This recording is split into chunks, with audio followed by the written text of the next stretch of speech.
Welcome to Security IQ with the Security Advisor Chronicles. So you think all the stories that I have to do with has to do with a break-in or some kind of robbery? Think again. So like usual, I get to a home, I speak to a customer, she wants to get the house protected. I've showed her what she wants for the house, she's decided that she likes it, and I start installing. So while I'm getting all this equipment done on the home, I'm getting her protected, the son gets home. Now mind you, she has said that she's had a few issues with the son. She didn't give me too many details, but that she's hoping to get him out of the house very soon. That's all she got. I didn't want to get into details. I wasn't asking too many questions, but I was like, okay, no problem. While I'm working, I've been there for a couple of hours. I did notice that the son decided to go sit in the car for the majority of the time that I was in the house. So we're talking about a couple of hours. Now, while I'm working, he's sitting in the car. Don't know what he's doing. I've been walking in and out. I've noticed that he's there. I haven't said a word to him. Now, while I'm working on almost the last piece of equipment, which is the outdoor camera, mind you, it is late. It's already dark outside. I have a headphone in my ear and I'm just working.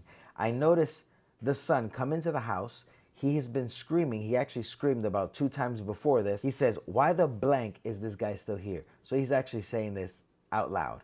He wants me to hear it. I've heard it. I didn't think anything of it. My thought process was, hey, I'm here to protect your mom. You're the least of my worries. So I ignored him. Then I notice he starts arguing with mom and they both walk into the master bedroom and the door closes. Now the screaming starts to get louder and louder. And it gets to a point to where I'm thinking I might have to go into this house and open up this master bedroom because it's getting really serious. They're, full on, as loud as they can, screaming. He's screaming, she's screaming. It sounds really bad right now. One of my quick thoughts were, I ain't got time for this drama. Really? Really? Really? This has been going on for a few seconds. So when I'm about to go into the house, he runs out of the room, she runs behind him, and she's bleeding on her arm. So she's bleeding on her arm. He has her cell phone, and he turns around, starts screaming again, chucks the phone at her to try to hit her with it, smashes the cell phone against the wall, and it drops to the ground, and he just starts going nuts. As soon as he walked in, and I saw his face, and he looked like he was going to hit his mom, I felt like Mission Impossible, was about to charge my arms. Immediately I think to myself, I'm about to open up a can.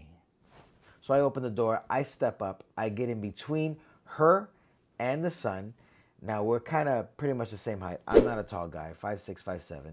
So we kind of step up against each other. I step up to him to try to calm him down, and I say, "Hey, what's the problem?" And immediately he looks at me. He looks like he's on something. And he looks down, and he looks up, looks me up and down, and he just decides to turn around, walk away, goes in his room, and he closes his door. Now I look over at the mom. She's got some blood on her arm. She's crying. She's freaking out. She's telling me that she's never seen him like this before, that he's never done this, he's never hit her. Basically, he's telling me that she thinks he's on something. He was taking something while he was in the car. I really don't care, but obviously I'm thinking to myself, like, we got to call the cops. She now tells me, don't call the cops. He's about to go to jail. He's going to court in a day or two, and they're going to end up taking him to jail. So don't worry about it, that she's going to have it handled. So I'm like, so what the heck is going on? What do I do? Am I going to just leave? After I've been there for a few more minutes trying to calm her down, he comes outside again and he decides to apologize profusely to her. And he's telling her, I'm sorry, I was on something. He just starts, saying all this stuff that he's sorry that he did what he did, that he was sorry that he acted the way he did. And I end up talking to her. I decide that it's time for me to go. The last little bit that I'm going to do on another day. So in the end, I was left like this. I'll come back another day to complete this at another time.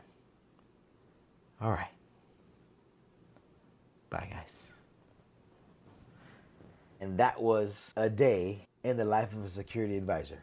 If you like this episode and you like some of these crazy stories, these are just some of the very many that I've had in almost 9 years protecting families, protecting homes, and doing my best to prevent bad things from happening to good people. So if you'd like to continue increasing your security IQ, watch my full-length videos, which will talk about actual break-ins.